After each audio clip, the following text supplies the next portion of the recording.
you then perhaps now should take over the leadership of the black Muslims? No, I have no desire to take over the leadership of the black Muslims, and I have never had that desire. But I do have this desire. I have a desire to see the Afro-American in this country get the human rights that are his due. I believe that the Islam religion is the best religion for our people because it creates unity and it gives one dignity. And if I could rap, Cam, I'm telling you, I swear to God, I talk my shit. I know. I talk about how I got that money and copped them cakes. Yeah, I got Killer Jones. We told niggas about 8 years ago we had this shit in the smash, right? This shit too light, man. I got his Dipset, let's go. Freaky. Everybody out at the Rock the Mic tour. I'm back in the kitchen, rocking the white raw. Copping your pipe for, locking your nice doors. I pop up in light 4 with chickens that like gores. They click it, they like war. Fixing to fight for me, look at my ice for sure. Your sight's sore.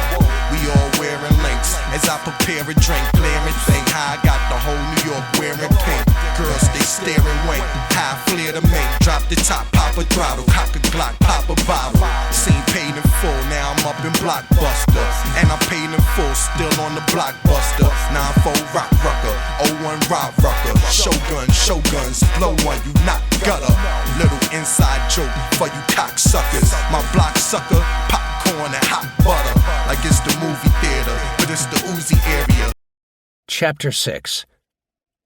Defense Attorney. Why or how did you get the nickname Crow? Caramandi. It means shrewd bird. Attorney. Who gave you that name? Caramandi. A fellow from the neighborhood. Attorney. He must have known you pretty good. Caramandi. Probably. Nick Caramandi spent his entire life looking for an edge. He was not, he often pointed out, a college graduate. He didn't even finish high school, for that matter. He had no family wealth or social standing. He was forced to hustle for everything he got, grabbing opportunities wherever they presented themselves. So he would steal whatever he could, however he could, whenever he could. Right and wrong was not even an issue. There was no moral dilemma. Caramandi lived on the other side, always conscious that he had to look out for himself. That was the bottom line. Everyone used him, and he used everyone. It was all part of the cutthroat game of life that he chose to play. Plan, scheme, and anticipate. Take your best shot. And cover your ass because nobody else will. This would eventually lead to his decision to become a government witness. And in that light, the move was consistent with everything else he had done in his life. Those who were shocked and surprised when Caramandi flipped really didn't know him. Those who did almost could have predicted it. But in 1979, fresh out of prison and aligned with Mickey Diamond and Tony Bananas Caponegro, Caramandi was living the good life. For the first time he had money, well-connected friends, and stature. And all of this led to a fling with a woman who turned out to be a $100,000 Mafia groupie. She liked the Crow, he liked her cash. Me and Mickey met these two broads. They came down to the Annan Street bar one night, and we wined and dined them. They wanted to be around gangsters. They loved being around gangsters. Now, you gotta understand, even though my input and knowledge about the mob at the time wasn't all that much, it was still pretty good. So we meet these girls, and it turns out that the girl I'm with had plenty of money, and she loved to have sex. She's got this beautiful apartment, elevator, doorman, valet parking. She had a '78 Cadillac Eldorado, high-flying broad. So I sleep over there, and I found out that this broad's got plenty of cash.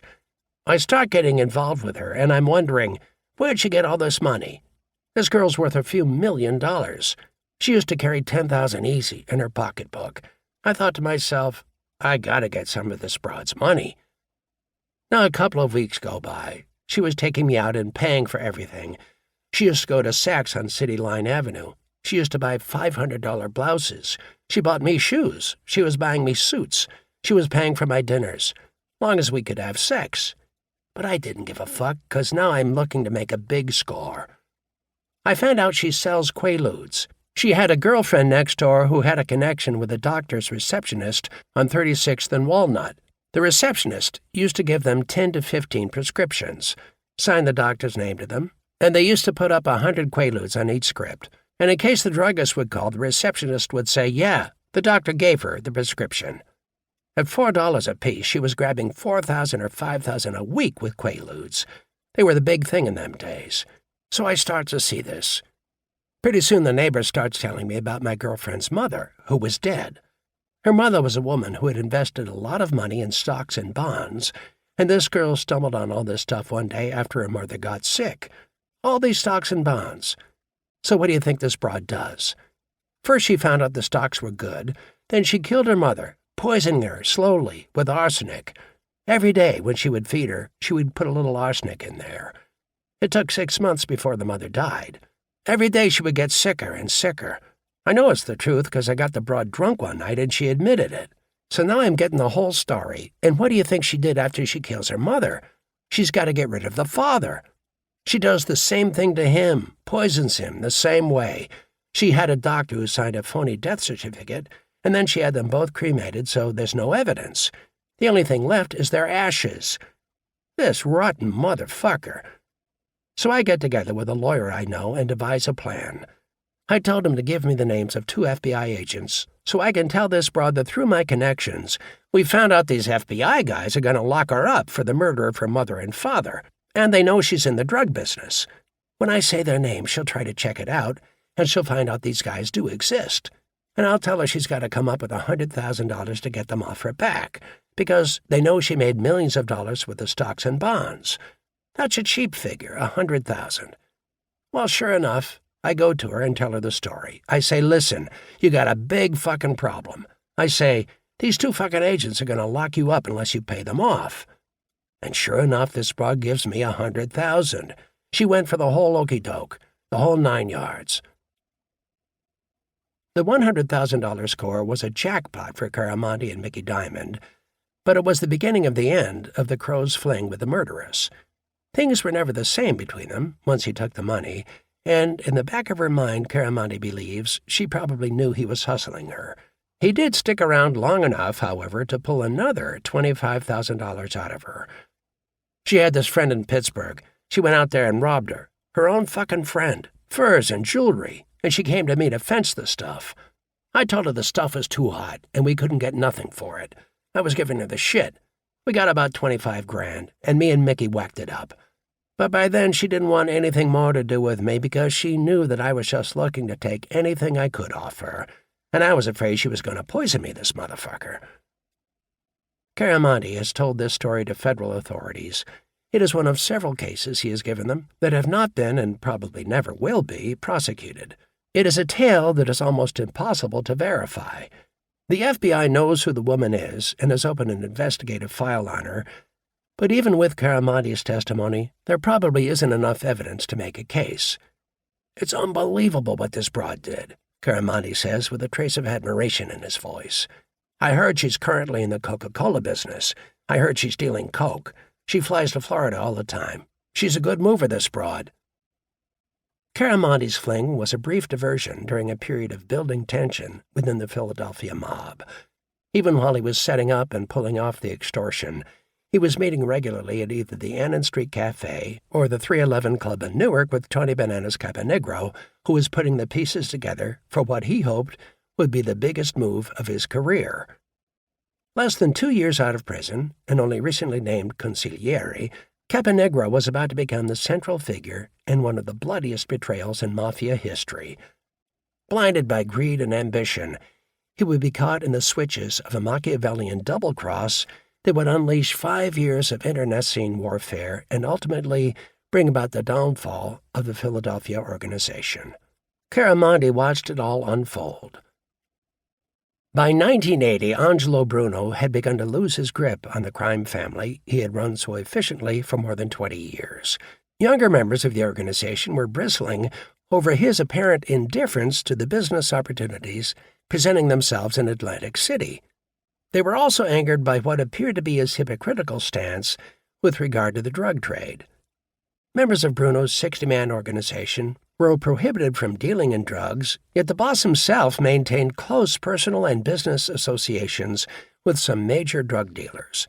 Raymond Long John Martorano, a federal investigation and successful drug trial would later show, was a major methamphetamine dealer in the city.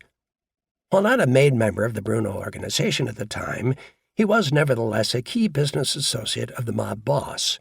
In theory, Bruno worked for Martorano's family. The Martoranos, Raymond and his brother John, owned a vending machine business. Bruno's stated occupation was commission salesman for the company. His job was to scout locations where the company might place cigarette machines. Bruno got a 2 cents a pack commission for each pack of cigarettes sold. He reported a $50,000 a year salary on his annual income tax returns.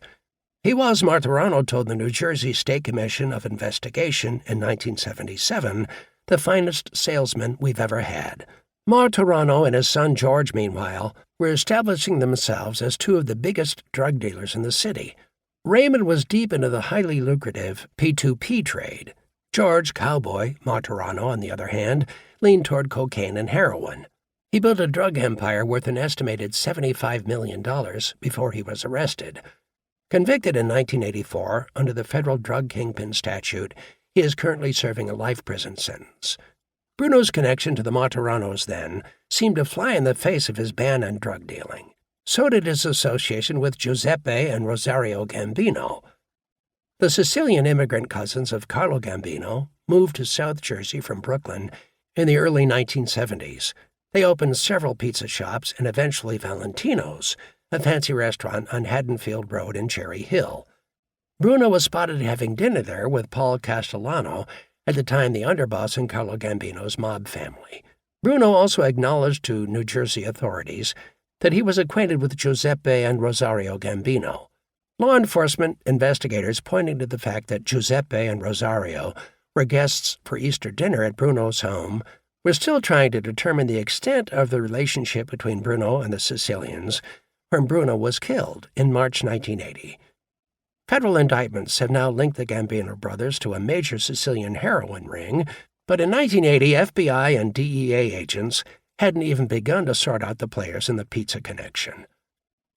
On the night Bruno was killed, detectives found an address book in his pocket that contained 36 names and telephone numbers. One of the numbers was for Mimo's Pizzeria, a Philadelphia pizza shop run by a man named Benito Zito. 4 years later, an undercover DEA agent would purchase 2.5 kilograms of almost pure heroin from Zito, the only drugs seized by the feds during the Pizza Connection investigation. Given Bruno's stature with the New York families, his standing as a member of the Mafia Commission, and his personal friendship with Carlo Gambino, it is hard to imagine that Giuseppe and Rosario Gambino would set up a drug ring in the Philadelphia, South Jersey area without Bruno's knowledge and tacit approval. Mob protocol would require clearance from Bruno before anyone from another family could set up a business in the area. It would also require that Bruno be offered a piece of the action. That in part explained the resentment that was festering within the Bruno organization. Both Caponegro and Philip Testa, Bruno's hulking underboss, were interested in the thriving drug business. Both had to sneak behind Bruno's back to set up their deals. They were also upset with Bruno's lack of drive. They felt the organization was passing up too many chances to cash in on potential business opportunities, both in the drug world and in Atlantic City. Bruno's laissez-faire approach to the rackets may have worked in the 1950s and 1960s when loan sharking, bookmaking, and gambling were the principal sources of income. But the 1970s presented bigger and better deals. Drugs and casinos offered a bonanza, and the Bruno family was standing around while others were positioning themselves to cash in. Atlantic City's first casino, Resorts International, had opened in 1978. Two others, Caesars and Bally's Park Place, were in operation by 1980. And what did the Bruno family have to show for it? Long John Martorano's vending machine company, according to a report compiled by the New Jersey State Commission of Investigation, had seen its business quadruple in the Atlantic City area following the 1976 casino gambling referendum. A local vending machine company owner awoke one morning to find that a $500,000 contract he had serviced for years was suddenly no longer available. Angelo Bruno had spirited it away through his salesmanship. That was great for Bruno and Martorano, but it was not something they shared with the rest of the organization.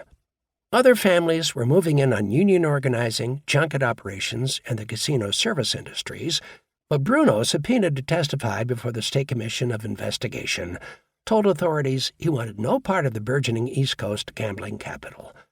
"I have a pretty good feeling about what my intentions are with Atlantic City," Bruno said in testimony before the commission in 1979. "Would you want me to tell you that?" Asked what those intentions were, Bruno said, "Stay away from it. That's my intentions. I got nothing to do with Atlantic City as far as gambling's concerned. I'm not interested in any hotels. I'm not interested in any casinos, directly or indirectly." And he may have been telling the truth. The 69-year-old mob boss didn't need the headaches that casino gambling would bring. Any move he made in Atlantic City would attract state and federal spotlights. He was already a millionaire. Why bother? He and his wife owned some property in Florida, and he planned to retire there soon. He thought about spending part of each year in Italy and the remainder in the sunny South. His children, a daughter and a son, were grown.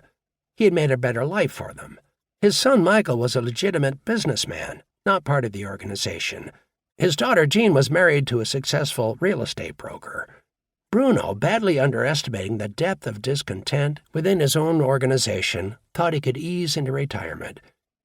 It was a major miscalculation. Greed and ambition killed Angelo Bruno. That and a dispute over a $2 million a week bookmaking operation in Hudson County, New Jersey. More than a decade after the Bruno killing, the circumstances surrounding his assassination and the bloody mob war that it spawned had begun to surface.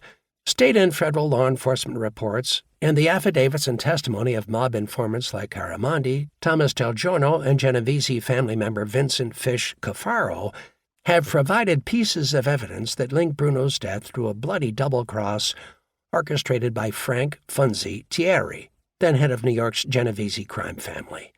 In 1979, Thierry tried to wrest control of a lucrative Hudson County bookmaking operation from Caponegro, who controlled the gambling racket from his base in nearby Newark. Thierry took the dispute to the Mafia Commission. Bruno defended Caponegro's proprietary rights, and the commission ruled in his favor. Thierry accepted the decision, at least on the surface, but a year later he saw a way to undo what the commission had done. Caponegro had been lining up support in Philadelphia for a palace coup. He enlisted Frank Sindone, John "Johnny" Keys, Simone, and Alfred Salerno as willing participants in the conspiracy. Sindone, a longtime Bruno family soldier and one of the biggest loan sharks in Philadelphia, was to be the underboss in Caponegro's rebel regime. He was a real barracuda, Caramondi says of Sindone. You couldn't trust them at all. Early in 1980, Caponegro thought he had everything in place. Then he put out feelers in New York, seeking approval from the commission for the murder of Bruno. Word came back by way of Thierry. It was a go. On March 21st, shortly before 10 p.m., Caponegro's emissary, probably Alfred Salerno, although to this day no one knows for sure, stepped out of the shadows near Bruno's South Philadelphia home, pulled a shotgun from beneath his raincoat, and blew a hole in the back of Angelo Bruno's head. The aging mob boss never knew what hit him. Thus began the most brutal period of factional mob violence in Philadelphia's history. One night I'm in this private club on Tasker Street. I used to go there a lot. A guy by the name of Paco owns it.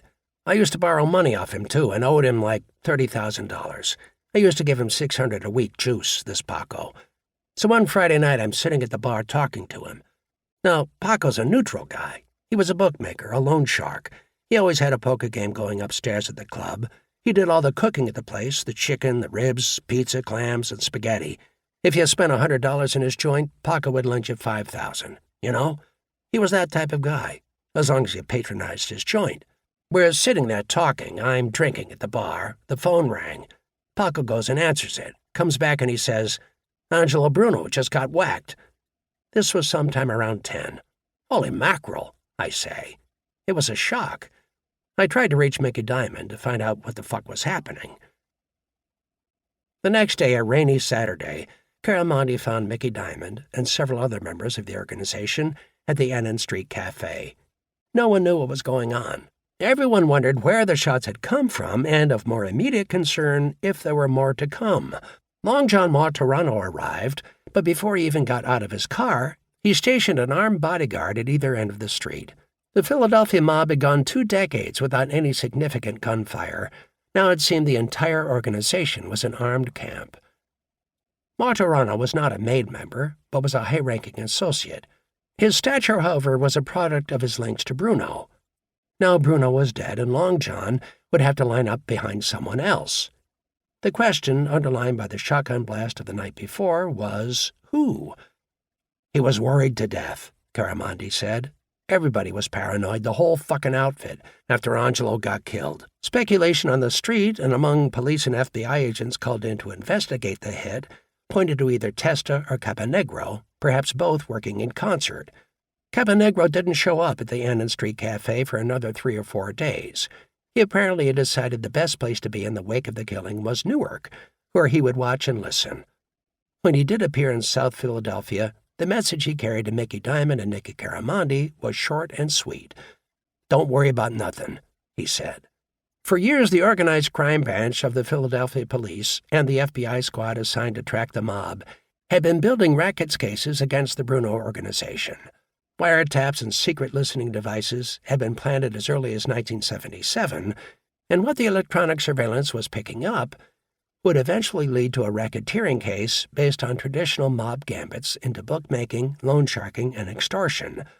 But now those same investigators had to shift gears. They didn't realize it at the time, but their investigations over the next 5 years would focus primarily on homicides. For a month after the Bruno murder, the FBI and Philadelphia police monitored almost every move made by the major members of the Philadelphia mob. They saw both Testa and Caponegro shuttling back and forth to New York, where, authorities later learned, they each met separately with Anthony "Fat Tony" Salerno, then underboss of the Genovese crime family. Philadelphia police were also watching when John Stanfa, the driver of the car in which Bruno was killed, was visited at the hospital by Frank Sindone and John Simone. Stanfa, a Sicilian immigrant who owned a small construction business in Philadelphia, had sustained minor injuries from flying glass and shotgun pellets. A police officer who spoke Italian had been posted at the door of Stanfa's hospital room. When Sindone and Simone visited Stanfa in the hospital, they huddled conspiratorially around his bed, speaking in whispers, and in a Sicilian dialect that the police officer couldn't understand. Stanfa was released from the hospital 2 days after the shooting. 4 days later, he was spotted getting into a car with Sindone and Simone in Philadelphia. They were trailed by the FBI to Newark, where they met with Caponegro. Testa, meanwhile, continued to shuttle back and forth between his base in South Philadelphia and New York, where he met with members of the Genovese and Gambino organizations. A burly, gruff man with a pockmarked face, Testa liked Bruno's polish, but he had the same understanding and respect for the traditions of the organization. He knew he was a suspect in the killing of his boss, and he knew such a suspicion, if not quickly removed, could result in his own death.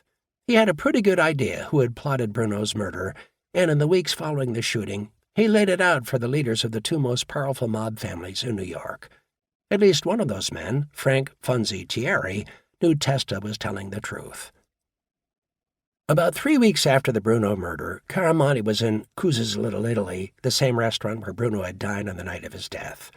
The restaurant was owned by Sindone and Tommy Del Giorno, although the owner of record was Del Giorno's wife.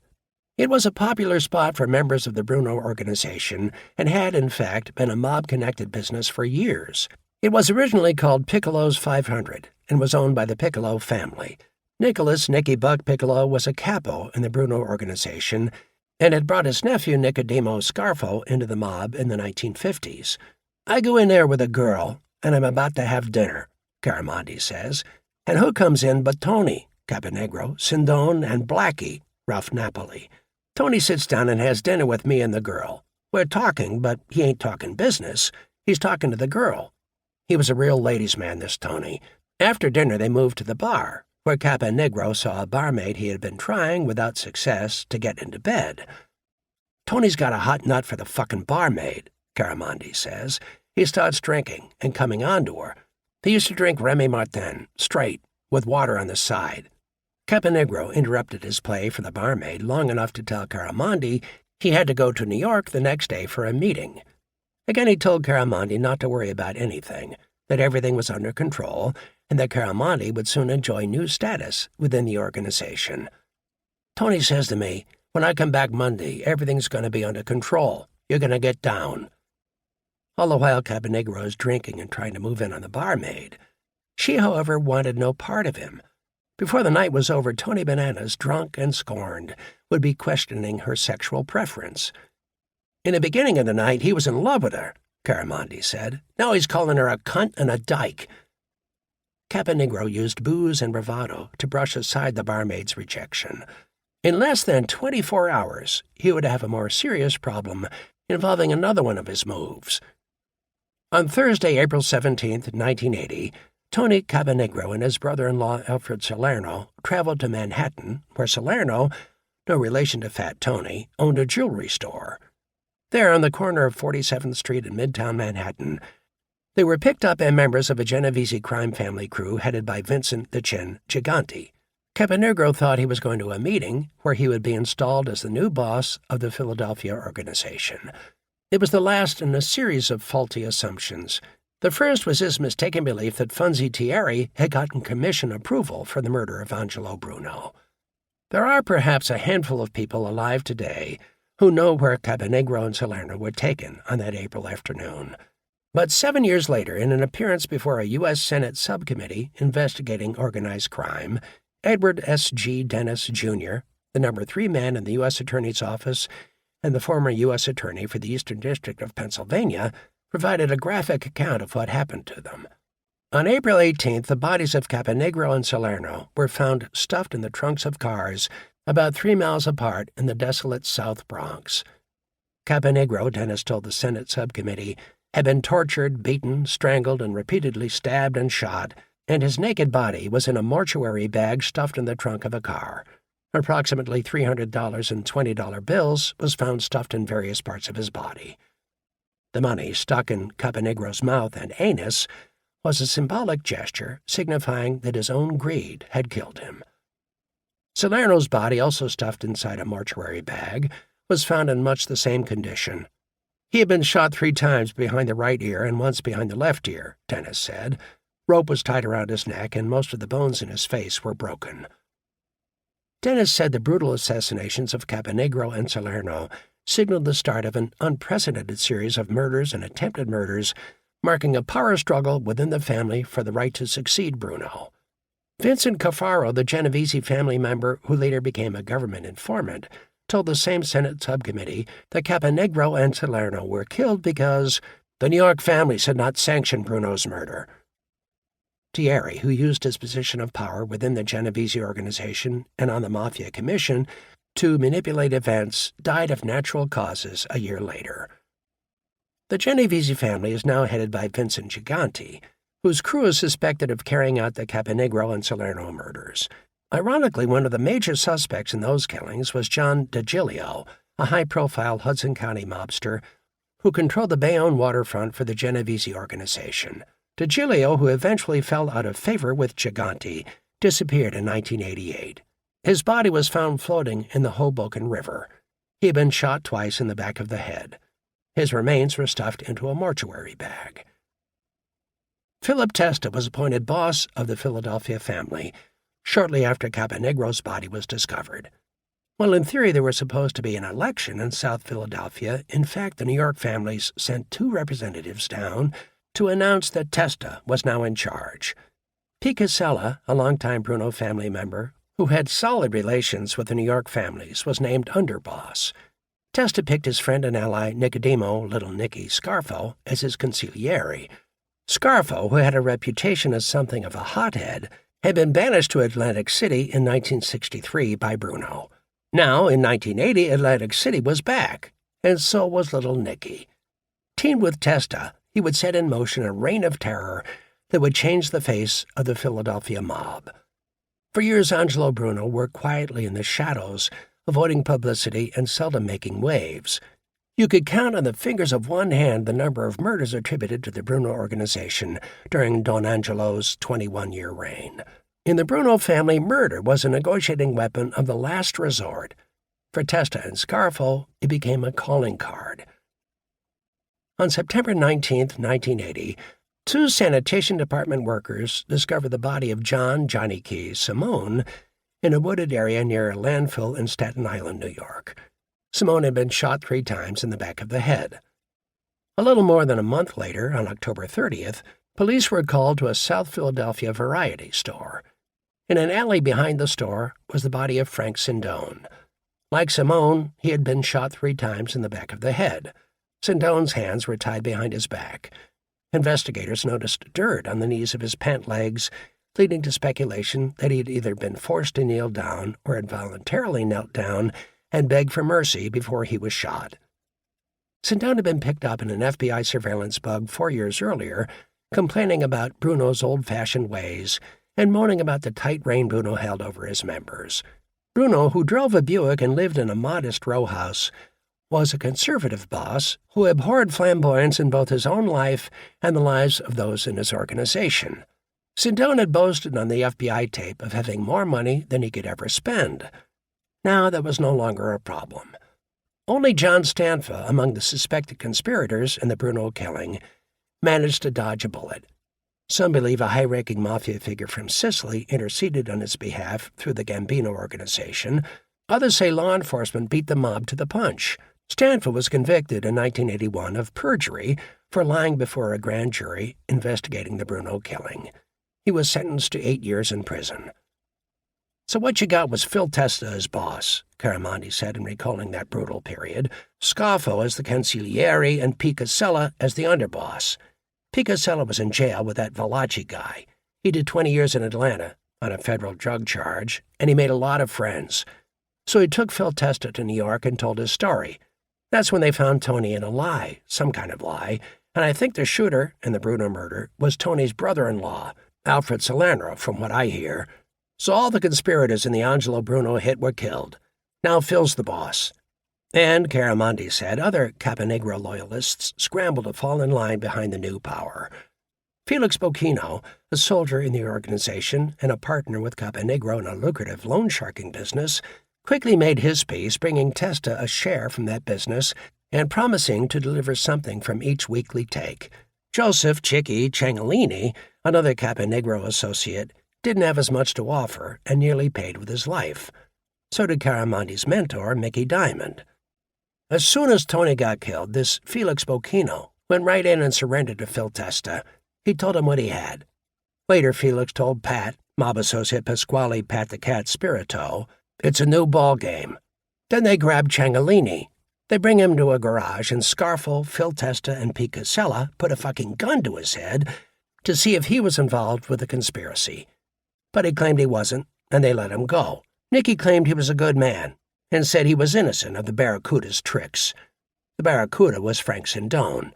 See, Sindone was power crazy. For years he hated Chicky Narducci, hated Nicky Scarfo. So Caponegro and Sindone had their own fucking hit list. This Caponegro was vicious. They were going to take Nicky out, Frankie Narducci. Such hatred. I think Scarfo and Testa ended up using Ciangelini to set up Sindone. That's how they got him. So now Mickey Diamond goes to Phil Testa, and he tells him that he paid Tony the $50,000 we owed from when we started up our shark business. He was trying to pull a hipper-dipper, but they already knew he didn't pay the $50,000. And one day me and Mickey go to this meeting with Felix and this Tony Ferrani, and they really lay Mick out. "Who the fuck do you think you are? We want this fucking money. You're going to pay this money." Well, Mickey Diamond was scared to death. Now he had to pay the $500 a week until he paid the $50,000 off. So as we were collecting the loan shark money, we'd give him the $5,000 plus the $500 every week. We wasn't loaning any more money out. We had to pay the $50,000 back. We was collecting over $5,000 a week at this point, but we couldn't do anything with the money. We had to pay it all back. Now Mickey's in hot water. But these guys are great strokers. I went to Virgilio's, a restaurant owned by Testa's daughter, with Mickey. We had dinner, and he talked to Phil on the side. After he returned, I said to him, "How you stand, Mick?" He said, "I'm in good standing. There's no problem. There's nothing wrong." But you could see the way these guys talked, there was something wrong. Only Mickey was too stupid to realize it. By the fall of 1980, Testa had solidified his position as the new boss of the Philadelphia mob. Those suspected of plotting the murder of Angelo Bruno were dead, and Testa, with Scarfo at his side, was ready to expand. One of his first acts was to open the books. Bruno, trying to maintain a fragile balance between the Sicilian and Calabrian factions of his organization, had put off making any new members for years. He was content with the status quo. But Testa and Scarfo had plans, big plans, and they needed new members whose loyalty would be beyond question to help carry them out. Among those Testa formally inducted into the Mafia were his son Salvatore, Scarfo's nephew Philip Crazy Phil Leonetti, two of Scarfo's closest friends, the brothers Salvatore and Lawrence Merlino, and a stocky South Philadelphia triggerman, Salvatore Grandi, who somehow had the very unmob-like nickname, Wayne. The rise of Testa and Scarfo marked the end of the age of compromise and conciliation in the Philadelphia underworld. Our Bruno friend and longtime associate, tough-talking Philadelphia Roofers Union boss John McCullough, would be the next person caught in the switches of that change. Part 2. Chapter 7. The first shots in the mob battle over Atlantic City were fired on December 16, 1980, in the kitchen of a modest but well-maintained house in the 2000 block of Foster Street in the Bustleton section of Northeast Philadelphia. That night a man appeared at the home of Philadelphia Roofers Union boss John McCullough with the delivery of poinsettia plants, the bright red flowers that are a mark of the Christmas holiday season. McCullough was on the phone in the kitchen at the time. The delivery man placed 2 plants on the table and said he had to bring several more in from his truck. He left the house, and McCullough, a gruff-talking, thick-necked roofer who wore his hair in a trademark crew cut, signaled to his wife, Audrey. "Be sure to give him a tip," McCullough said.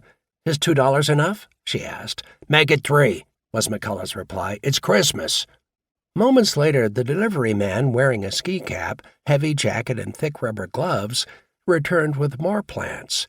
He headed straight for the kitchen, put the flowers on the table, then pulled out a .22 caliber pistol and pumped 6 bullets into the head and neck of the union boss. McCullough crumpled to the floor as the gunman pushed past his horrified wife, jumped into his unmarked van, and fled. John McCullough thought he could do whatever he wanted, Caramondi said. After Angelo got killed, Scarfo and Testa told McCullough to stay out of Atlantic City. That was Scarfo's territory. McCullough's reply to the new leaders of the Philadelphia mob cost him his life. McCullough told Scarfo to go fuck himself, Caramondi said. For years, Johnny McCullough, who headed Roofers Union Local 30 in Philadelphia, had had an accommodation with Angelo Bruno and the Philadelphia mob. Unlike many other cities in the Northeast, New York and Newark, for example, organized crime was not intrinsically linked with organized labor in the city of brotherly love. Mob members did not head up locals in Philadelphia. Organized labor was relatively independent and free of mob control. Most union leaders, however, knew Bruno, and he knew them. And from time to time, when their spheres of influence would overlap, accommodations would be reached. They might both, for example, support the same political candidate, or they might share an interest in a particular development project, each using the other's influence to arrange the awarding of contracts or the settling of labor disputes. But by and large, Bruno was content to stick with the businesses he knew, bookmaking, gambling, and loan sharking. He ran a small, loosely knit organization that was a major part of, but did not totally control, the Philadelphia underworld. Bruno wielded power, but also recognized that with that power came responsibility. Furthermore, he knew his limits. He knew when to push and when to pull back.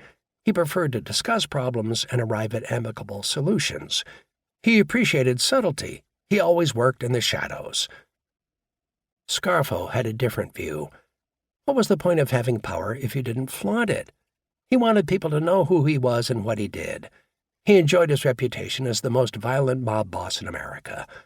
He thought we were at a fucking Elks Club, Caramondi would say several years later.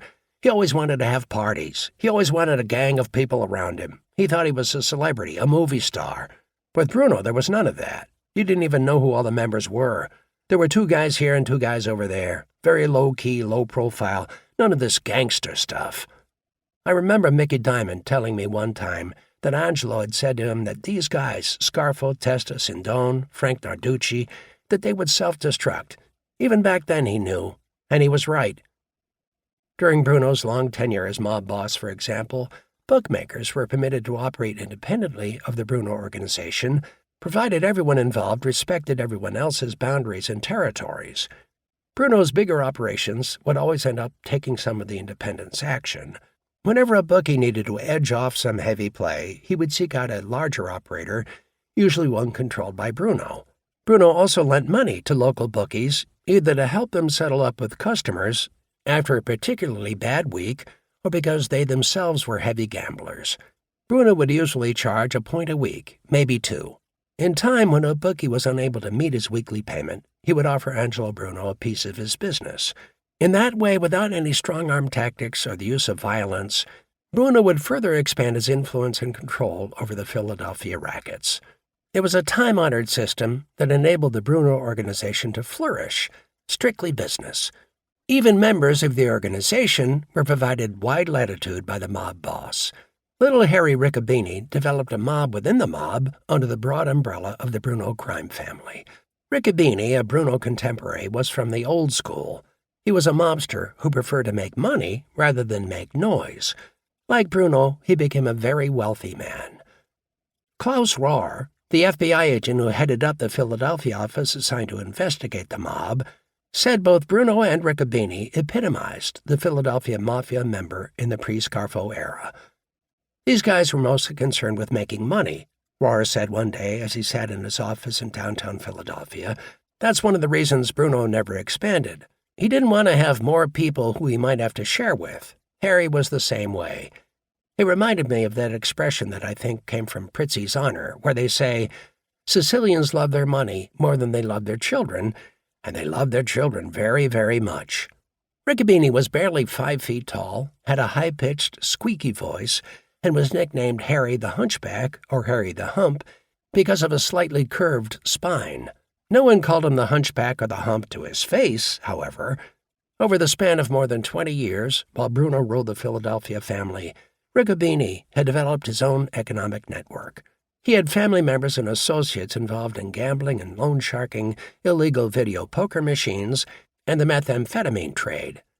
Riccobini recognized Bruno as boss and would pay him the respect and courtesy required. In return, Harry was free to set up and expand his own business ventures. Frankie Flowers D'Alfonso, a highly placed mob associate, was another man who flourished under Bruno's laissez-faire approach. D'Alfonso was one of the biggest bookmakers in the city. He was also deeply involved in the Atlantic City fight game and was linked with a group of Chicago mob figures in a push to introduce a health and welfare plan to a number of unions operating within the Atlantic City casino industry. D'Alfonso typified the term mob associate. He was never initiated into the Mafia, but was closer to Bruno than many made members. In fact, he traveled to New York several times with Bruno when Bruno was called to commission meetings there.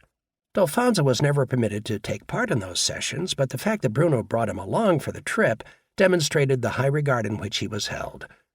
Bruno and D'Alfonso became business partners, sharing in the profits generated from illegal card and dice games.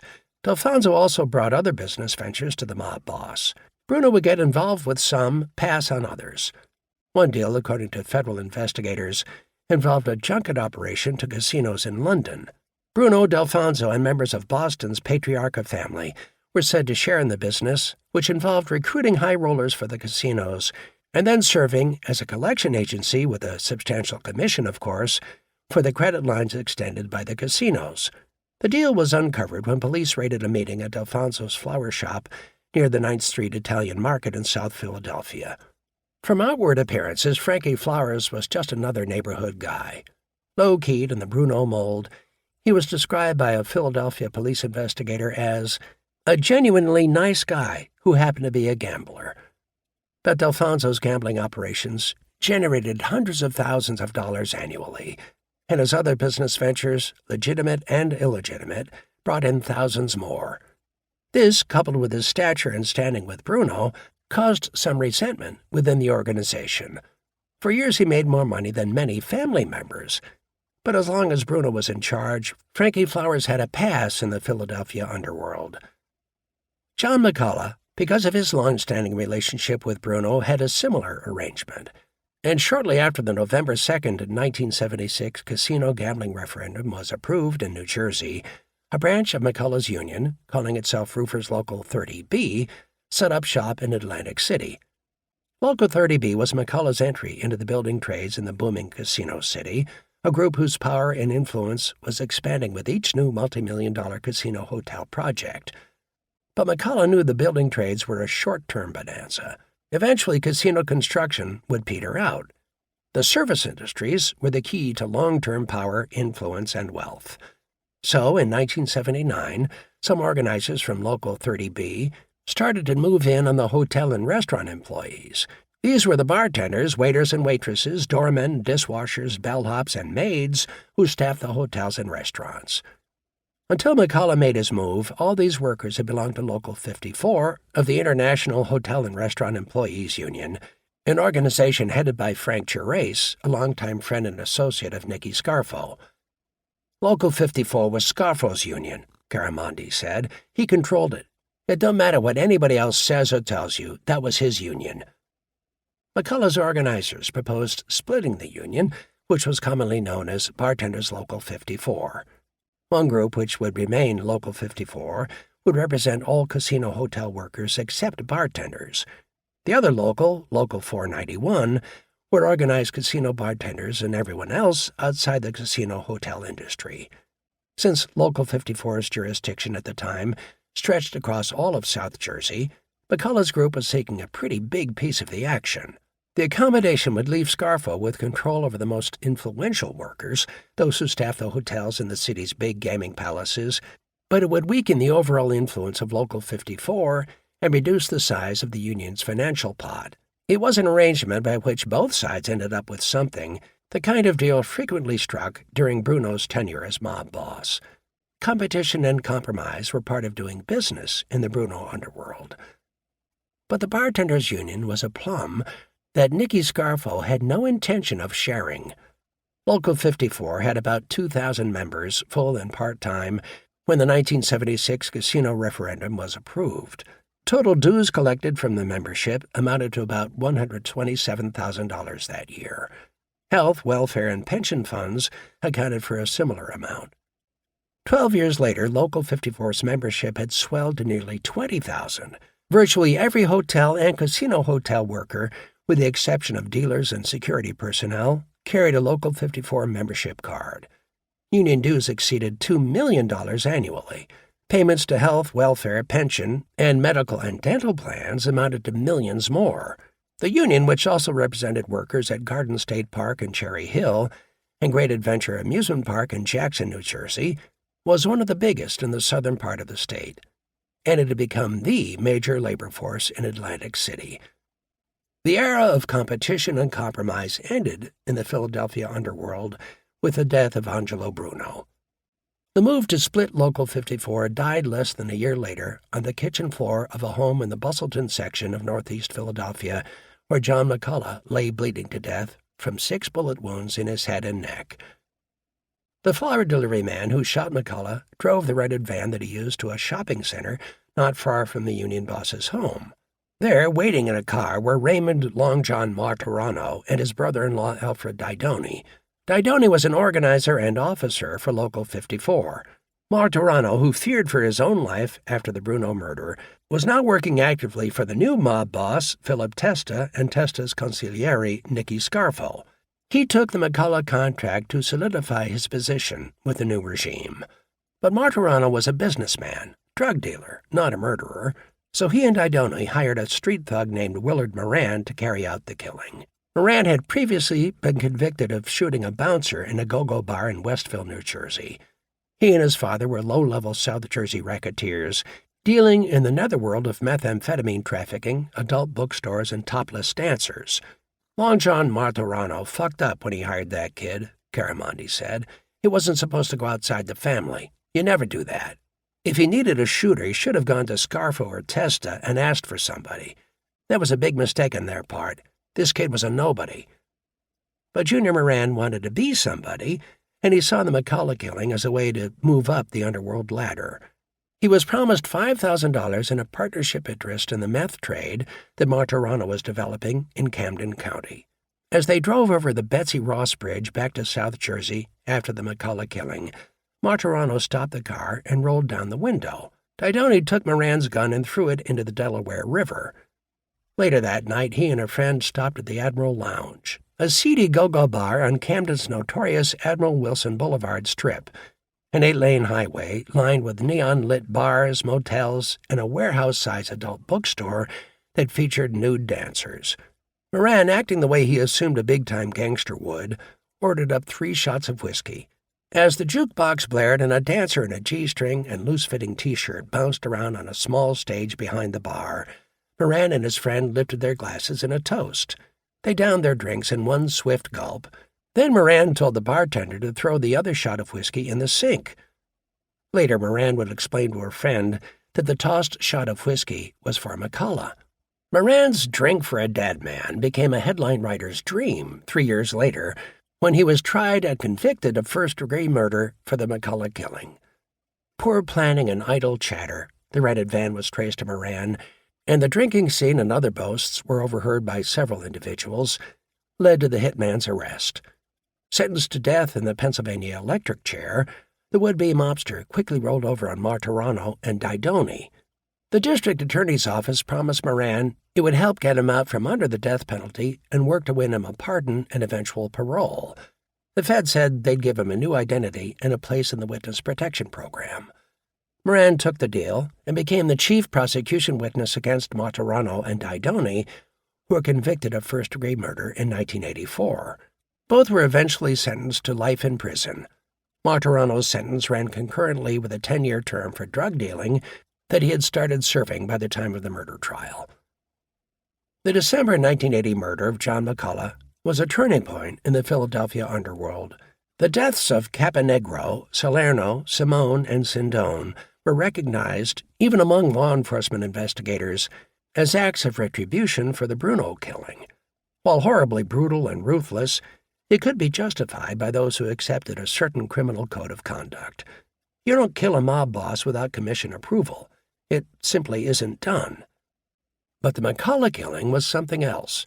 This was death used to settle a business dispute, murder as a negotiating tool. Testa and Scarfo were changing the rules. Compromise and conciliation were replaced with fear and intimidation. It was a message, one New Jersey State Police detective said of the McCullough murder, for everybody to get in line. Violence was now the way the Philadelphia family would settle its disputes. 3 months later, Testa paid the ultimate price for the bloody policy he and Scarfo had put in place. Around 3 o'clock in the morning on March 15, 1981, Phil Testa pulled up in his car in front of his home in the 2100 block of Porter Street in the upscale Girard Estates section of South Philadelphia. Unable to find a parking space, he followed neighborhood custom and simply double-parked. The burly 56-year-old mob boss had been out all night with his son Salvatore, checking on various business interests. One of their last stops was a Center City nightclub and restaurant owned by Testa's daughter. Testa had an office in the back of the restaurant, out of which he operated his legitimate and illegitimate business enterprises. The Testas were on top of their world at this point. After years toiling in Angelo Bruno's shadow, Philip, a dour man with a bulbous nose and a pockmarked face, was now boss. And with Nicky Scarfo at his side, he was moving the organization into areas that Bruno had for too long ignored. Money and power were at stake. Labor unions, drugs, and casino gambling offered unlimited possibilities. Testa and Scarfo were ready to cash in. Testa's son, Salvi, was just 25 years old, but he had grown up in La Cosa Nostra and was now a made member. A handsome, athletically built 6-footer, he was the next generation of the Philadelphia mob. Schooled by his father in the ways of this thing of ours, he was already gathering a following among a group of young toughs from the neighborhood. Guys like Gino and Nicky Milano and Joey and Anthony Pungitor were lining up behind the young mobster whose father sat at the top of the organization. Together, the Testas had positioned themselves to control the Philadelphia crime family into the next century.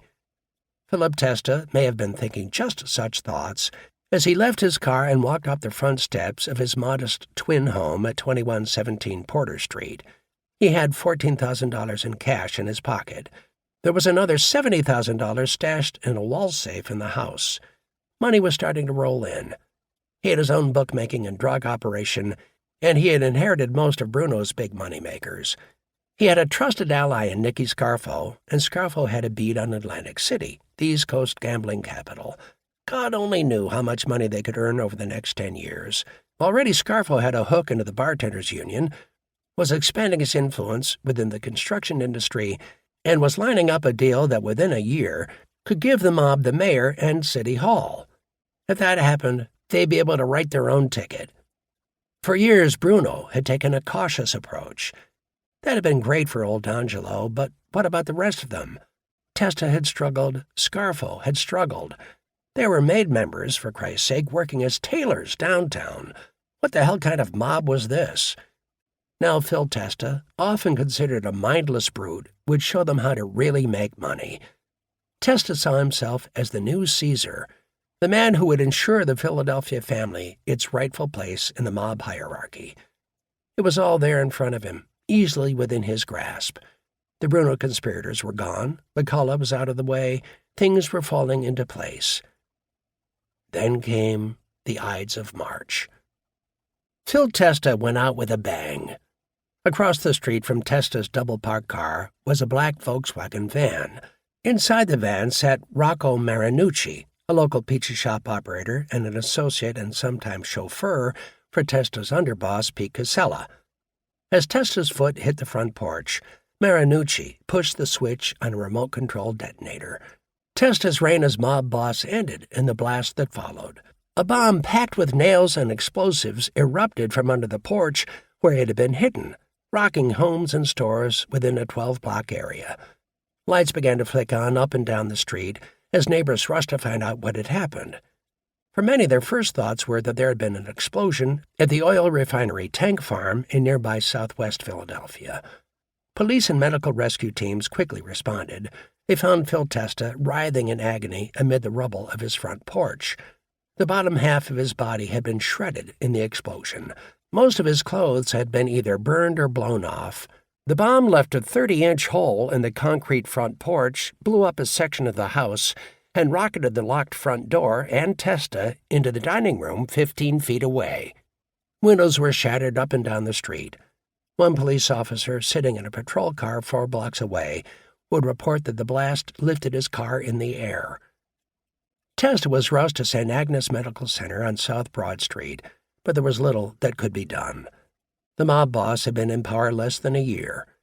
At 4:15 a.m., as doctors frantically worked to stop the bleeding, Philip Testa died. With Testa went any semblance of order that might have remained from the Bruno era. Treachery and deceit, always bubbling beneath the surface of an organized crime family, became everyday events as individuals and factions jockeyed for position, vied for power, and attempted to settle old scores. The personal animosities that under Bruno were held in check flashed out in the open. Caramondi felt himself exposed and in danger. He was an associate, not a maid member. His security depended on the people he was with, the mobsters for whom he worked and made money. His standing and stature were only as good as his last deal. And so he realized his situation, following the March 1981 murder of Phil Testa, was precarious at best. He had been close to Tony Bananas Caponegro, a not particularly secure position once Testa became boss, and his primary mentor, Dominic Mickey Diamond DeVito, was a guy that Nicky Scarfo considered a two-faced liar and a cheat. The Crow kept his own counsel and cautiously watched and waited as developments unfolded. Now, when Phil got in, he made Frankie Narducci a capo. But Frank Narducci was upset. He thought he would get the post of consigliere. And Pete Casella, who now is underboss, don't have no money. Even though he's underboss, he ain't making no fucking money. So this new conspiracy is beginning with Narducci and Casella. Pete always had this kid around him, this Marinucci kid. He didn't get down or anything, but he was supposed to have a lot of balls, this kid. Casella just had him around like a bodyguard. It was Chicky Narducci and Pete who planned this fucking thing. The reason they used a nail bomb is they wanted to make it look like the roofers did it.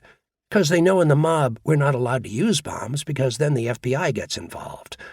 So Testa gets killed, and right away Pete Casella, as underboss, tries to take over.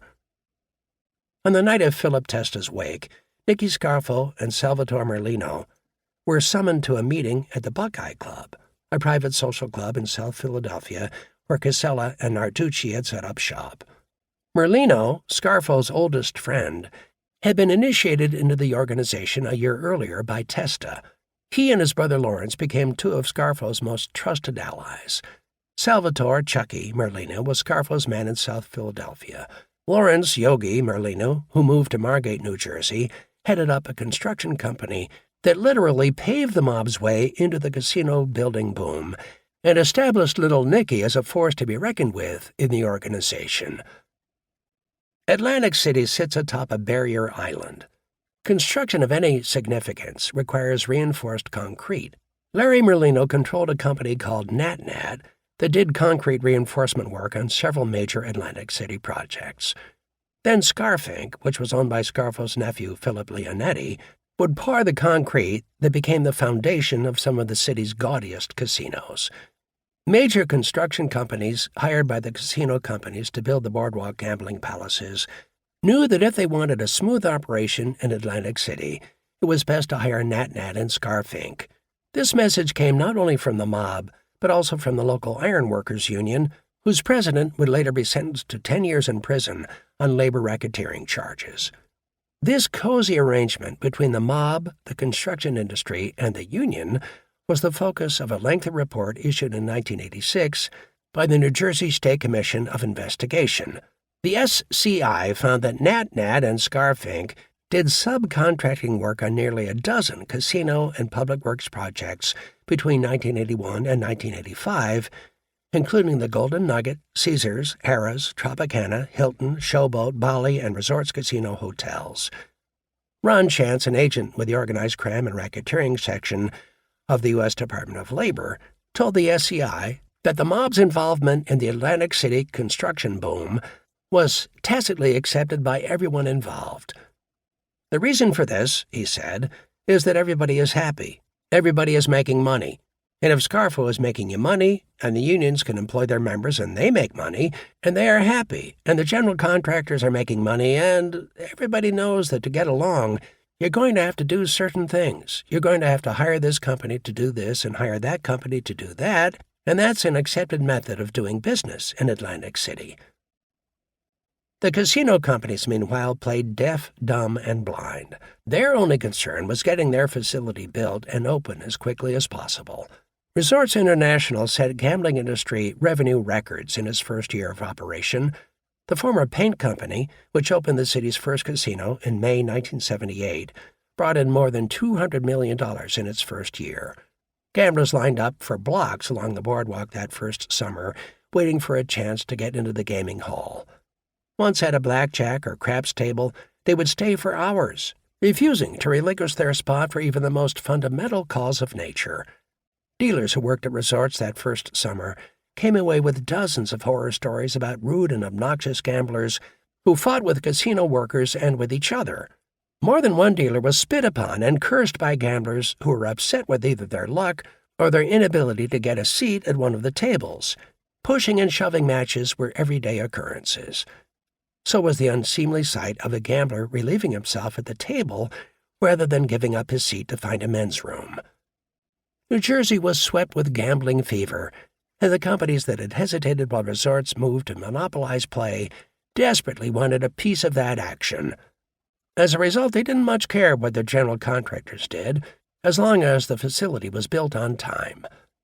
Ron Chance went on to explain to the SCI how the mob ripped off both unions and contractors by rigging bids and by refusing to pay standard health and welfare benefits for union workers. Both the contractors and the unions acquiesced. In one typical example, he said, the mob put its man in as timekeeper on a casino construction job. In theory, the timekeeper, who later became an informant for Chance, worked for the Ironworkers Union.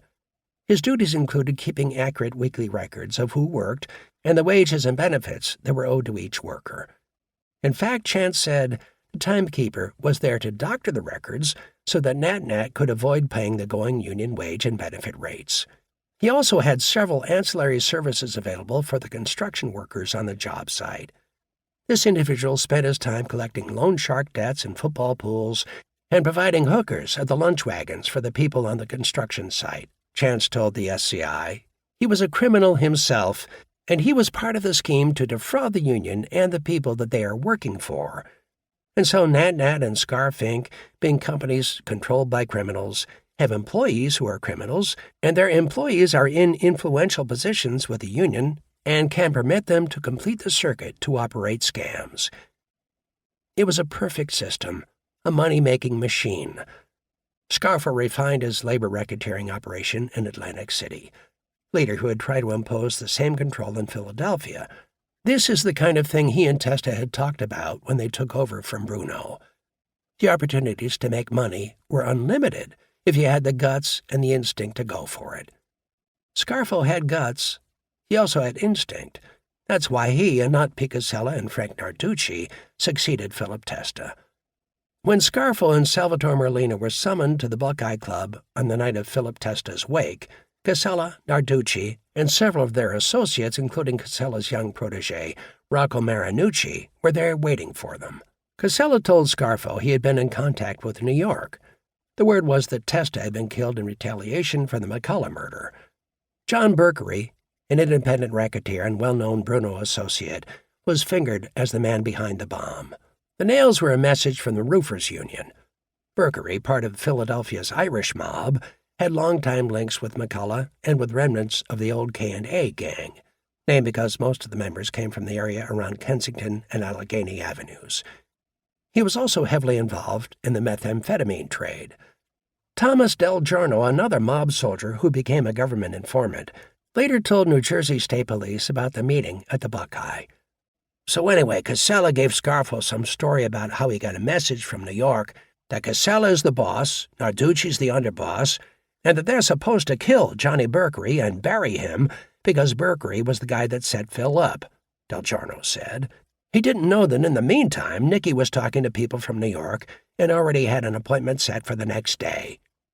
So Nicky turned around and said, "That's not what I heard. I'm going to New York tomorrow and I'll find out."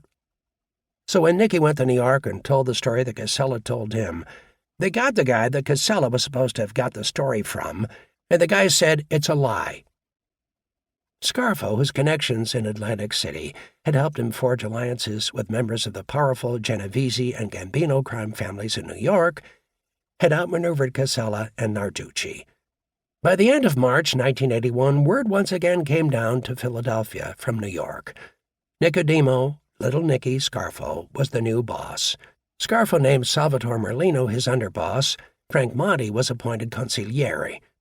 P. Casella left town, retiring to his daughter's home in Florida. He was told if he ever showed his face in Philadelphia again, he would be killed.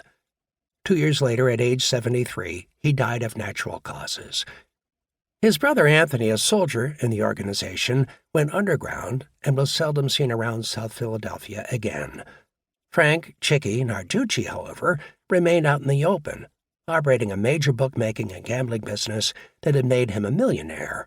A report prepared by the Justice Department's Organized Crime Strike Force in Philadelphia described Narducci, who was 48 at this time, as heavily involved in numbers, sports betting, and high-stakes card games. The games, regular weekly affairs that sometimes lasted 2 days, included hands that frequently contained as much as $50,000, according to the feds. Narducci took 5% of each pot. 1 month before Testa was killed, he, Narducci, Harry and Mario Riccobini, Pasquale Spirito, Joseph Ciangalini, and several associates were indicted in a federal racketeering case that centered on gambling and loan sharking operations run by the mob. Bruno and Sindone were also targets, but they were dead before the indictments were handed up.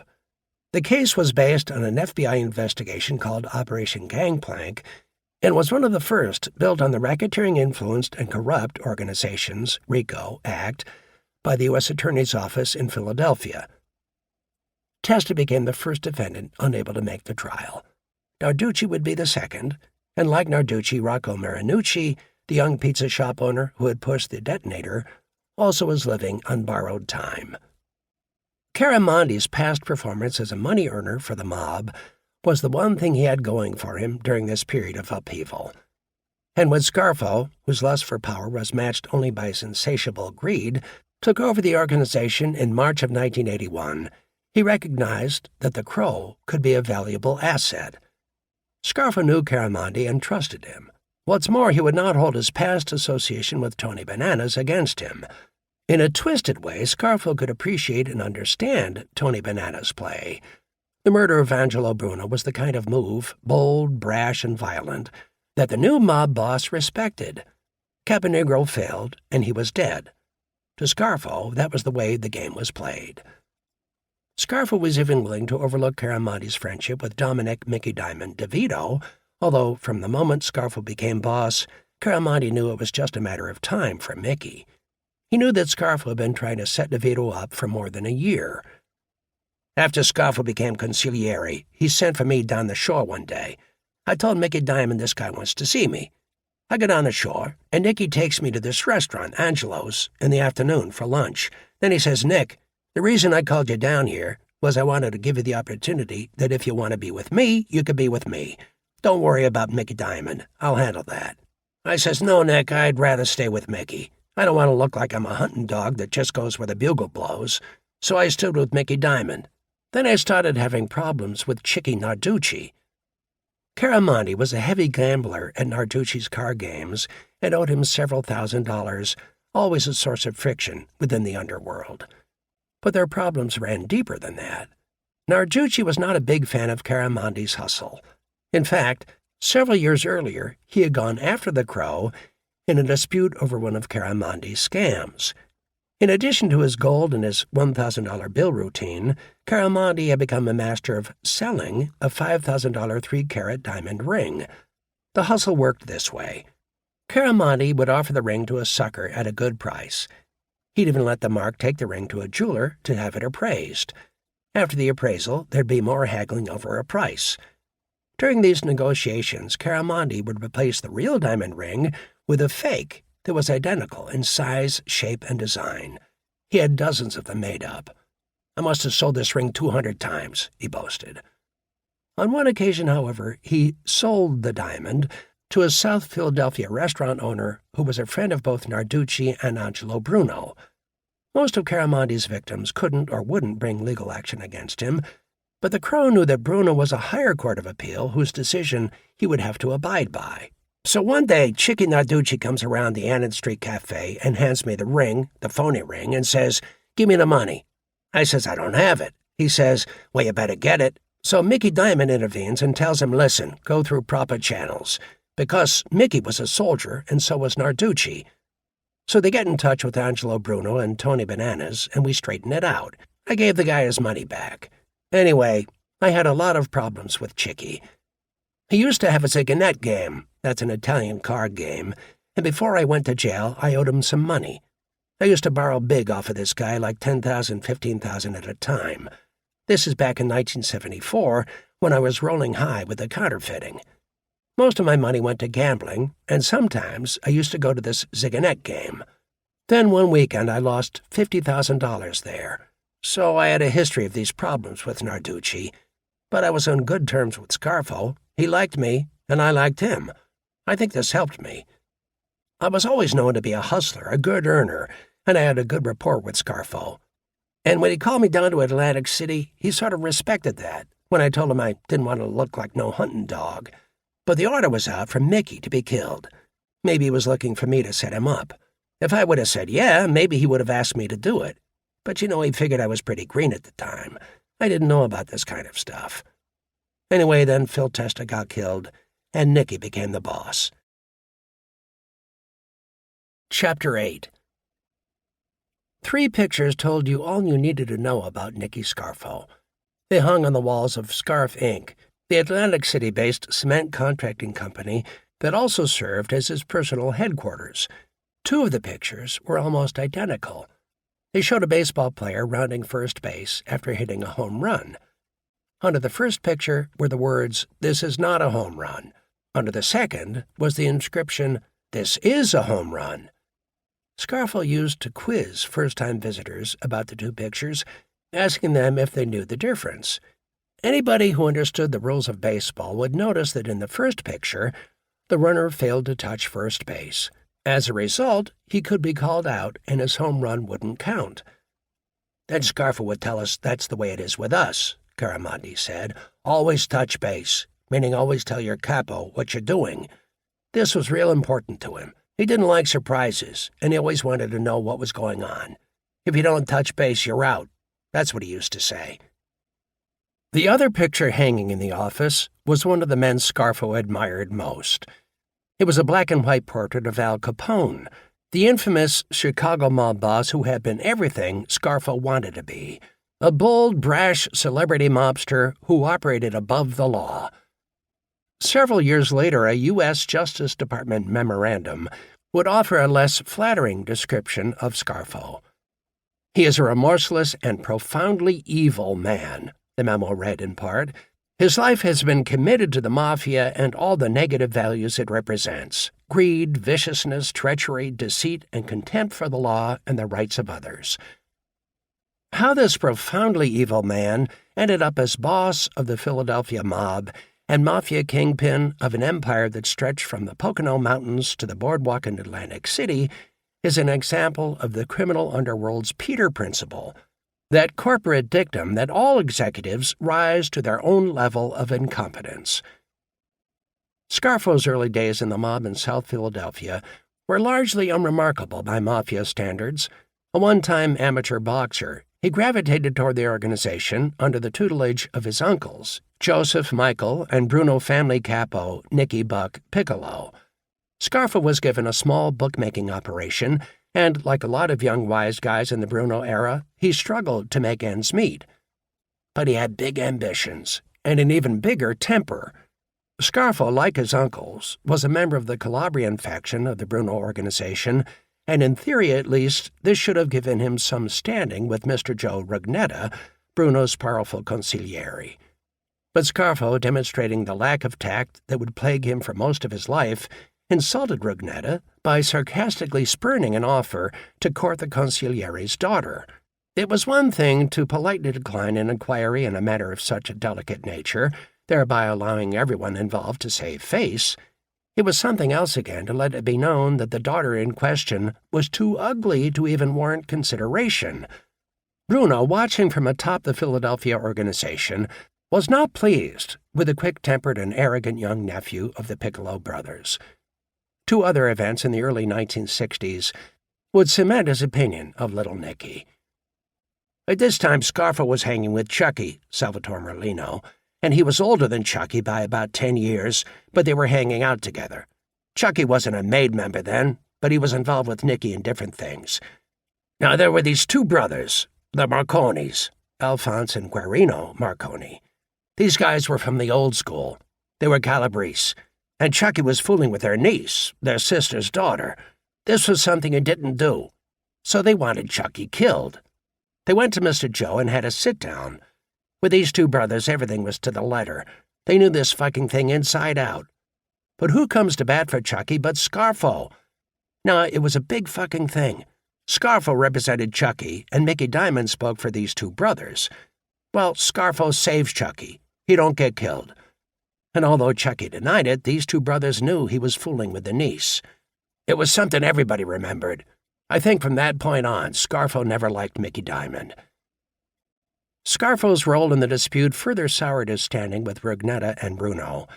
Then, a few months later, Scarfo's hair-trigger temper brought him his first real problem with the law. On May 25, 1963, Scarfo, Merlino, and a friend of theirs named Louis Mateo stopped in the Oregon Diner, a popular South Philadelphia restaurant near 3rd Street and Oregon Avenue. According to a police report, they took a booth where moments earlier a longshoreman named William Dugan had been sitting. Dugan had spotted some friends in the diner and had left the booth to talk with them. When he returned and found Scarfo, Merlino, and Mateo sitting in his place, he asked them to move. An argument followed and then a scuffle. In the melee, Dugan was stabbed to death. Scarfo, Merlino, and Mateo bolted out of the diner and sped away in a car. 10 days after the incident, they surrendered to the police. Ultimately, Scarfo took the rap, pleading guilty to manslaughter. He was sentenced to 6 to 23 months in prison. He served less than a year before being released. Later, he would brag about the fight, telling friends how he stabbed the Irish motherfucker. While the justice system gave Scarfo a slap on the wrist for the Dugan murder, Angelo Bruno exacted a harsher form of punishment. The stabbing was the last straw. Bruno was fed up with the antics of the skinny hothead. Murder was an option, but the fact that he was Nicky Buck's nephew probably saved Scarfo's life. Clearly, if Bruno had left the matter up to his consigliere, Mr. Joe would have sanctioned Scarfo's murder in the blink of a Calabrian eye. Scarfo realized as much. An FBI electronic listening device would later pick up a conversation in which Scarfo complained about how Rugnetta had tried for 20 years to kill him. The conversation, recorded in 1977, shortly after Rugnetta's death, involved Scarfo, Philip Testa, Frank Narducci, and Harry Riccobini. The topic was speculation on who would be named to succeed Rugnetta and what qualities a consigliere should possess. Clearly, the four mobsters had not been pleased with Rugnetta's tenure. The consigliere, after all, is supposed to be a neutral observer, a counselor who sits at the right hand of the boss and arbitrates family disputes. Ultimately, he has the power to recommend life or death, a point that Testa hammered home in this conversation. Testa: "He was too vindictive, that guy." Scarfo: "Too vindictive. Prejudice. And our friend, Bruno, allowed him to go too far, Harry." Testa: "Christ, look at the hatred he carried for this kid." Scarfo: "For Christ's sake." Riccobini: "Right." Testa: "He tried every way in the world to kill him." Scarfo: "He tried for 20 years, 15 years now." Testa: "Guess what? Scarfo: "He tried to kill me." Testa: "If I wasn't around a couple of times, you would have went." Scarfo: "Yeah, sure." Testa then told Riccobini and Narducci that the real beef between Rugnetta and Scarfo was the fact that Rugnetta wanted Scarfo to marry his daughter and that Scarfo refused to even go out with her. For Rugnetta, it had been a matter of honor, but Scarfo felt only disdain. That pattern would repeat itself again and again as little Nicky survived and eventually prospered in the Philadelphia underworld. Angelo Bruno preferred to avoid bloodshed. He knew violence attracted attention. Murder brought investigations and newspaper headlines. None of this was good for business, and Bruno, above all else, was a businessman. So after Scarfo was released from prison for the Dugan manslaughter in 1964, he was sent packing. Banished from South Philadelphia, he was named the mob's caretaker in Atlantic City. The Democrats had met in Convention Hall on the boardwalk that year. It would prove to be Atlantic City's last hurrah. The city had been on the skids for years, and the national political gathering, with the attendant media coverage, turned a spotlight on the decaying resort. The hotel accommodations were poor, the service second-rate, and adding insult to injury, prices had been jacked up everywhere to gouge more money out of the hapless conventioneers. Lyndon Johnson got the party's nomination, and Atlantic City got a national black eye. The queen of resorts had become a bankrupt dowager trying to live off her past glory, and now everybody knew it. For the next 12 years, it would be steady decline. Hotels and restaurants would close, conventions would cancel, families would take their 2 weeks at the shore in Wildwood or Sea Isle City. Wealthier visitors, who used to stay at the boardwalk hotels, would hop a jet to the Bahamas or the Caribbean. The city's population began to drop and to shift. Once there were nearly 80,000 year-round residents and a strong middle class. By 1976, the population was down to 46,000, much of the middle class had fled, and the city had become the home for poor blacks and Hispanics and elderly whites, groups who were economically unable to leave. Things were no better for the mob. Scarfo was Bruno's caretaker, but there wasn't that much to care for. Bookmaking, illegal gambling, and prostitution had flourished in Atlantic City's heyday. In fact, the city was the site in 1929 of the first major mob summit. Al Capone headed the list of luminaries who came down for a 3-day stay at the old President Hotel.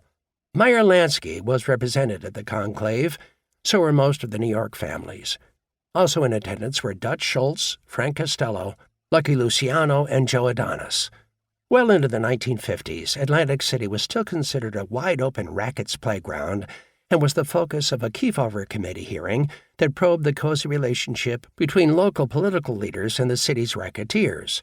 Backroom casinos in places like Skinny D'Amato's old 500 Club, where Frank Sinatra would often headline and where Dean Martin and Jerry Lewis first performed together, provided the customers for bookmaking, loan sharking, and sports betting.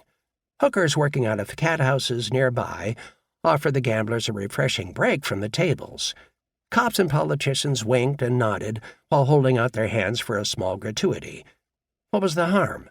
People came to Atlantic City to have fun, and the mob was helping the city provide the services that the tourists and conventioneers had come to expect. But in 1964, when Scarfo was unceremoniously sent to Atlantic City, the lights were going out all over town.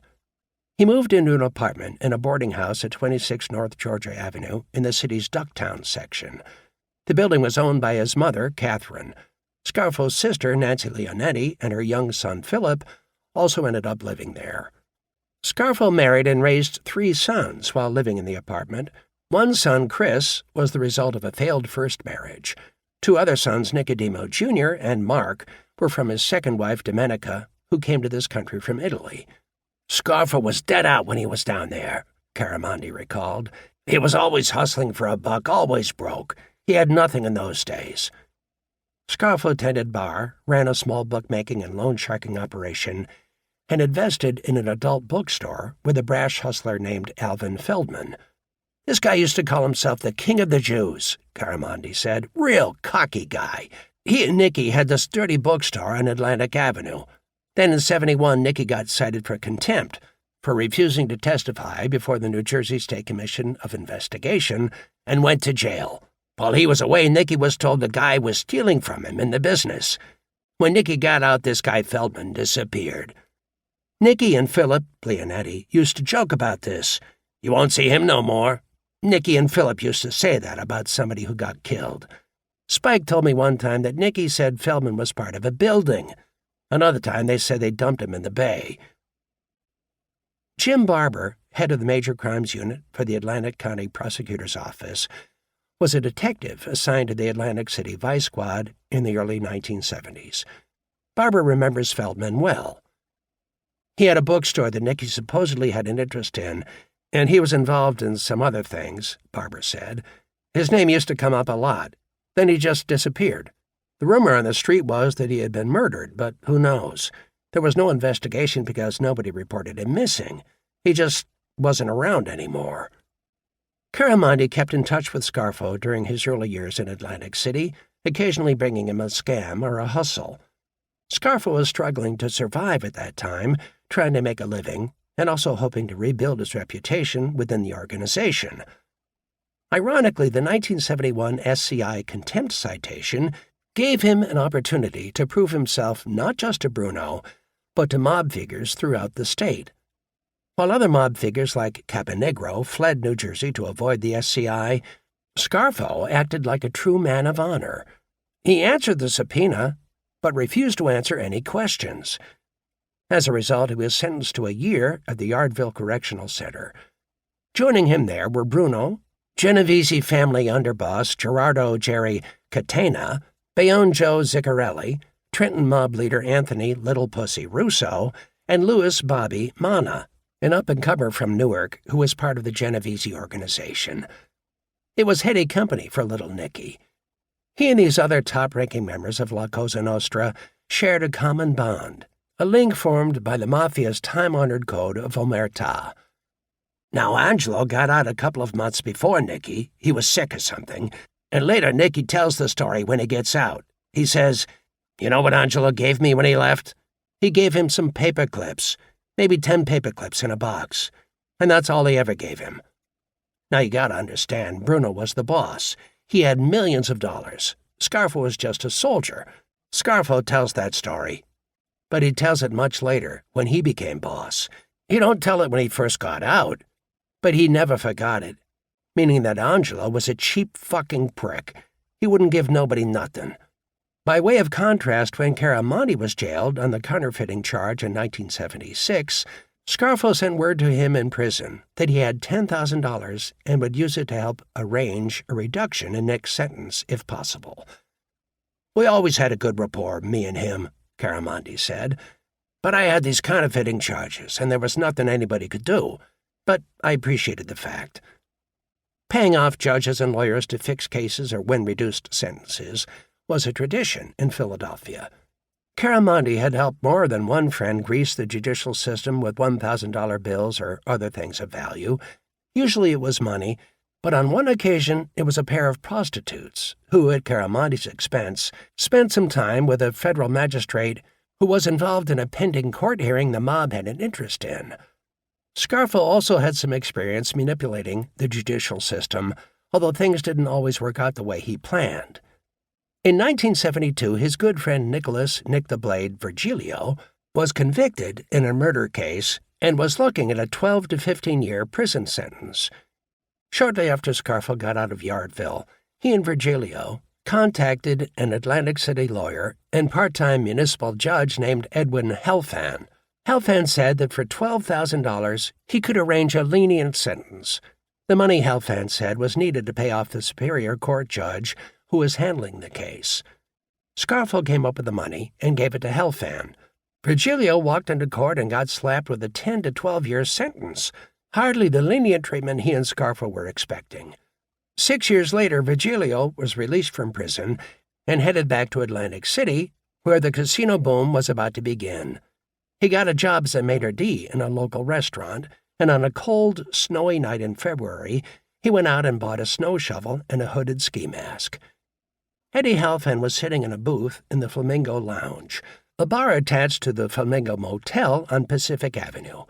Helfand, a stocky, sharp-featured man with a bald head and a hooked nose, was himself on trial at this time, accused of accepting bribes to kick out cases in the Summers Point Municipal Court, where he sat as a part-time judge. In addition, he had an Atlantic City law practice and had been dabbling in local real estate. Helfand was a typical Atlantic City lawyer, an expediter who did his best work not in a public courtroom, but in private meetings in a judge's chambers or a fellow attorney's office. But on the night of February 15, 1978, Eddie Helfand ran out of negotiating room. He was sitting next to his wife when a man carrying a snow shovel and wearing a ski mask walked into the Flamingo and headed toward him. It's unlikely Helfand recognized Virgilio. He had other things on his mind. His trial was not going well. He faced the possibility not only of being convicted, but also of being disbarred. Other patrons in the bar took little notice of the man with the shovel until he pulled out a .22 caliber pistol and opened fire. Helfand was hit 5 times in the face and head. He slumped in the booth, blood pouring from his wounds. His wife screamed. Customers froze momentarily in their seats, and the man with the shovel fled out the door and disappeared. Police recovered the shovel in a snowbank a block away, but it would be 8 years before they had enough evidence to charge Virgilio and Scarfo with the murder. The Helfand murder was a harbinger of what was to come, a signal that the little guy in Atlantic City was on the rise. As mob killings go, it was totally out of character for the Bruno organization. Helfand was a public figure, shot in a public place, and the backdrop was Atlantic City, where, in 1978, state and federal authorities were all over town, looking for signs of the mob moving into the nascent casino industry. This wasn't the way Angelo Bruno did business. But as law enforcement authorities would come to learn much later, by 1978, Bruno had begun to lose his grip on the organization. There was a new order emerging, a new underworld style, and it was personified in Nicodemo Little Nicky Scarfo, who, in 1981, assumed Bruno's mantle. Scarfo loved the life of a gangster. He liked the power, he liked the money, but most of all, he liked the celebrity. He fancied himself a movie star, Caramandi said on more than one occasion. When Scarfo walked into a restaurant, he enjoyed the fact that he got the best seat in the house. But what he relished even more was the stares and sideways glances of the other patrons. When he went to a boxing match at one of the casinos, he and his entourage always sat ringside, just like the celebrities.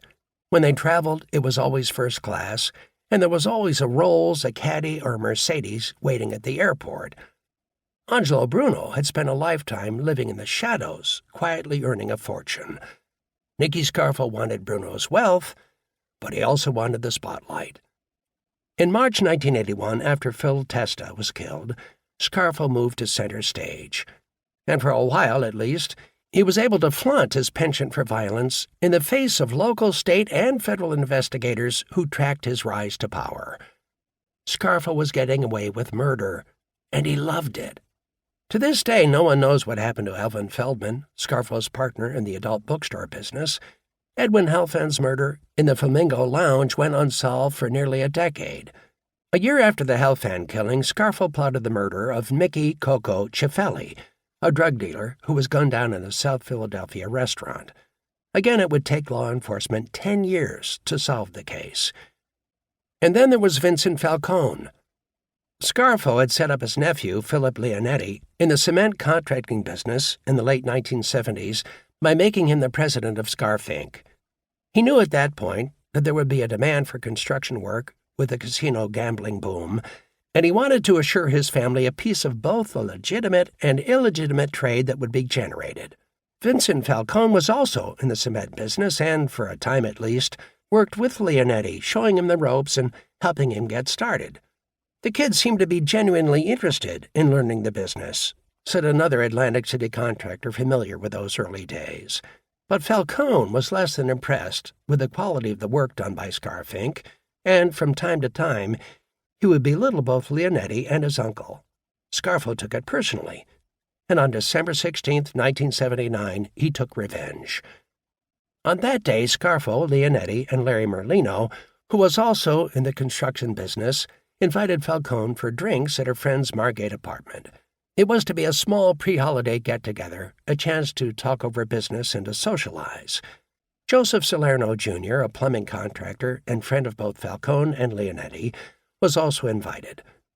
The five men met at an apartment on Decatur Street. Scarfo was sitting in the living room, reading the paper and watching a football game on the television when Leonetti, Falcone, Merlino, and Salerno arrived.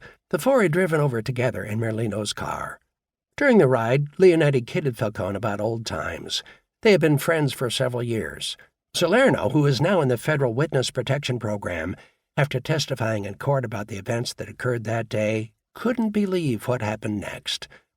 After they got to the apartment, Scarfo asked them if they wanted drinks and told Falcone to get some ice out of the refrigerator in the kitchen. After the drinks were poured, the five men settled in to watch the football game. Leonetti was next to Salerno and behind Falcone. With the game on TV and drinks in everyone's hand, Leonetti calmly pulled out a .32 caliber pistol, pointed it at the back of Falcone's head, and squeezed the trigger. The blast from the revolver and the sight of Falcone slumping into a lifeless heap on the floor left Salerno momentarily stunned. Almost in a dream, he heard Leonetti say, "Joe, this guy was a no-good motherfucker." Then Scarfo began to cackle, mocking the body that lay on the floor, calling Falcone a cocksucker and no-good motherfucker. Next, Scarfo bent over, opened Falcone's jacket, and put his ear close to his chest. "I think I'll give him another one," little Nicky said, apparently concerned that all the life hadn't left the body. "No, I'll give it to him," said Leonetti. And as Scarfo pointed to a spot where Falcone's heart would be, Leonetti pumped another bullet into the rival cement contractor's chest. "You're one of us now," Scarfo proudly told the shell-shocked Salerno, who was ordered to help tie Falcone's arms and legs. Scarfo had come prepared. He had a blanket and twine in a box. "I want you to tie him up like a cowboy," he told Salerno. "Tie his hands behind him. Tie his feet behind him." After securing the dead man's arms and legs, Scarfo and Salerno wrapped the body in the blanket and tied both ends. Falcone was about 5'10" and weighed 185 pounds. His head hung outside the blanket. "I love this," Scarfo said, as they prepared to dump the body. "I love it."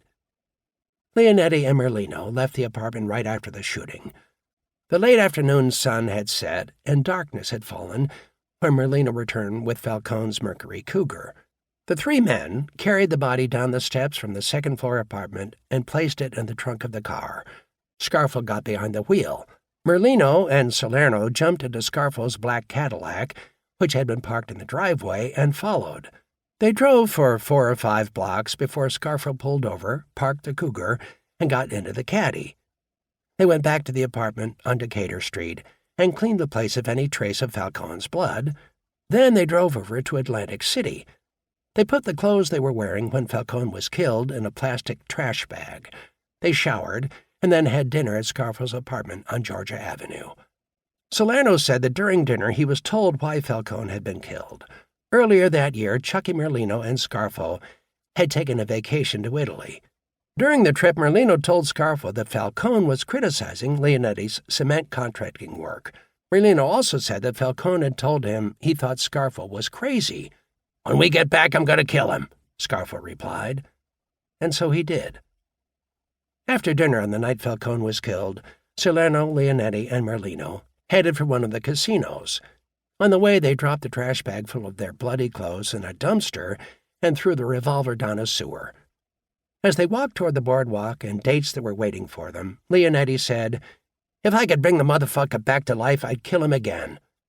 Then he told Salerno to put the entire affair out of his mind. "Forget about it, and don't ask me anything more about it," Leonetti said. But Salerno couldn't forget. He was scared to death.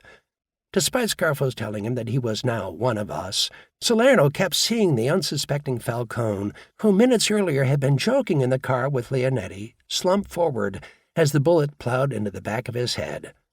Salerno thought he might be next. Vincent Falcone's body was found the next day in the trunk of his car.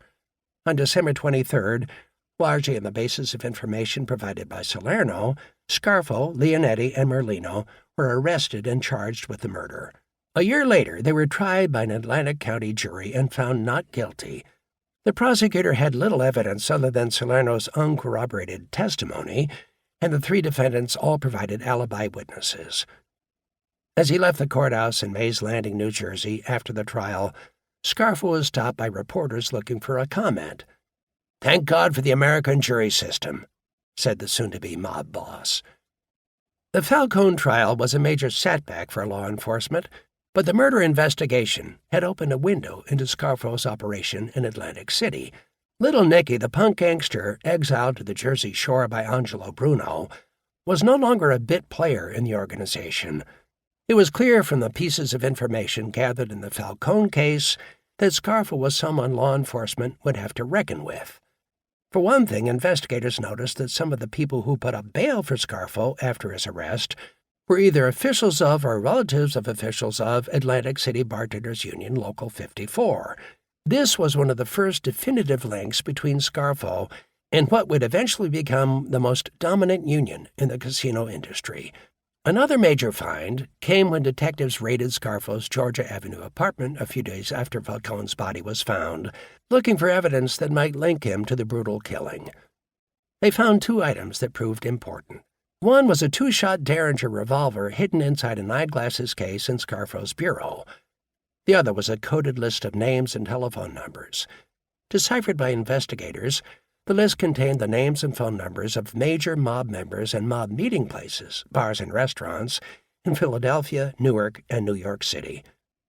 While neither the address book nor the Derringer figured in the Falcone case, the Derringer, however, later proved to be the basis for a federal gun charge that got Scarfo a short prison stint. What the Falcone investigation did show was that Scarfo was clearly a man on the rise inside the organization. The volatility and penchant for violence that had caused his banishment 15 years earlier to a then-dying resort were coming into vogue in the Philadelphia underworld. By 1981, when Scarfo became boss, murder was the calling card of the Philadelphia mob. Angelo Bruno had ruled for 21 years, and during his tenure, there had been only a handful of mob murders. By the time Scarfo took over, 7 major mob figures had been killed. During his first year as boss, 9 more members or associates would die, including Frank Narducci and Rocco Marinucci, who played major roles in the Testa bombing, Johnny Calabrese, a Caponegro associate, Stevie Burris, a local drug dealer and head of the Greek mob in Philadelphia, and Dominic Mickey Diamond DeVito, Caramondi's mob mentor. The murders, like the Halfan shooting in 1978, were public, high-profile affairs. Blood was running in the gutter. And Scarfo was basking in the spotlight.